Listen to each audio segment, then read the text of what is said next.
বরপক্ষ যৌতুক নেয়ার বদলে উল্টো 10 লক্ষ টাকা দেবে। কথাটা শুনতেই চোখ দুটো চকচক করে ওঠে সাথী বেগমের। সে বিয়েতে দ্বিমত না করে এক কথায় রাজি হয়ে যায়। দ্বিমত পোষণ করার প্রশ্নই আসে না। গরিবের সংসারে 10 লক্ষ টাকা কম কিছু নাকি? এ তো সোনার হরিণ পাওয়ার মতো ভাগ্য। কিন্তু একবারও চিন্তা ভাবনা করে দেখে না, এত ধনী পরিবার ওনাদের মতো গরিব ঘরের মেয়েকে কেন তাদের ছেলের বউ করে নিতে চাইছে, তাও যৌতুক নেওয়ার বদলে উল্টো 10 লক্ষ টাকা দেবে। কিছু তো একটা গড়বড় আছে। সেসব কিছুই সে ভেবে চিন্তে দেখে না। দেখবেই বা কেন? মেয়েটা তো আর তার পেটের না, সতীনের মেয়ে। সতীনের মেয়েকে বাড়ি থেকে বিদায় করবে, তাও কোনো টাকা খরচ হবে না, উল্টো 10 লক্ষ টাকা পাবে। এখানে দ্বিমত পোষণ করা বা চিন্তা ভাবনা করার প্রশ্নই ওঠে না। সে এক কথায় রাজি হয়ে গেছে। সতীনের মেয়েকে বিয়ে তো দিচ্ছে না, এক প্রকার 10 লক্ষ টাকার বিনিময়ে বিক্রি করে দিচ্ছে।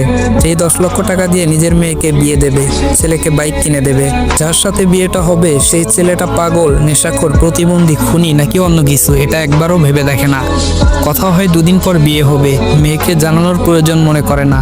দুদিন পর তার বিয়ে, কেন জানাবে? নিজের মেয়ে তো না। রাতে রান্না শেষ করে সন্ধ্যার পর গোসল করে নাদিয়া। ভেজা কাপড় উঠোনে বেঁধে রাখা দড়িতে মেলে দিয়ে ঘরে যায়। ঘরে গিয়ে দেখে ওর মা সাথী বেগম মানে সৎ মা ছেলে মেয়েকে নতুন পোশাক বের করে দিচ্ছে কাঠের পুরোনো আলমারি থেকে। নিজেও একটা শাড়ি বের করে নেয়। নাদিয়া বুঝতে পারে না এই রাতের বেলা তিনজন নতুন পোশাক বের করে কি করছে। কোথাও যাবে কি? ওকে বললো না একবারও। বলবেই বা কেন? কিছু না বলে আগের জায়গায় দাঁড়িয়ে রইল নাদিয়া। সাথী বেগম ঝাড়ি দিয়ে বললেন, সঙের মতো দাঁড়িয়ে আছিস কেন? কলস আর জগ ভরে নিয়ে আয়। বিনা বাক্যে পানির খালি জগ আর কলস নিয়ে ঘর থেকে বেরিয়ে আসে নাদিয়া। উঠোনের একপাশে তৈরি করা চাপকল থেকে পানির কলস আর জগ ভরে নেয়। কোমরে কলস আর হাতে জগ নিয়ে ঘরে ফিরে আসে। খিদে পেয়েছে ভীষণ। সেই সকালে খেয়েছিল, সারাদিন আর খাওয়া হয়নি। খিদে পেট চোচো করছে।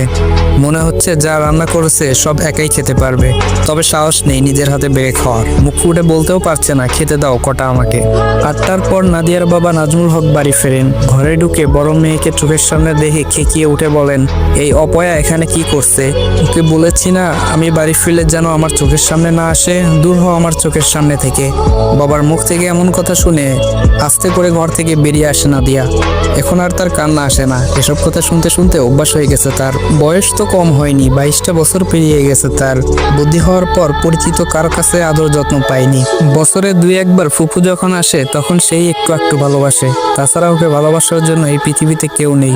রাত 10টার পর হুট করে নাদিয়াদের বাড়িতে 8-10 জন মানুষের আগমন ঘটে। নারী পুরুষের গলার স্বর শুনে নিজের জন্য বরাদ্দকৃত কবুতরের ঘরের মতো ছোট্ট রুমটা থেকে উকি দেয়। উঠোনে দাঁড়িয়ে আছে 8 থেকে 10 জন মানুষ। নাদিয়া জানে এরা কেন এসেছে এই বাড়িতে। আজ তার বিয়ে। আসসালামু আলাইকুম এভরিওয়ান। অদ্ভুত তোমার মায়া গল্পের প্রথম পার্ট এখানেই শেষ করলাম। আর হ্যাঁ, এটা তোমাদের রিদওয়ান ভাইয়ের প্রথম ভয়েস ভিডিও, তাই কেমন হয়েছে এটা কমেন্টে জানাতে ভুলবে না।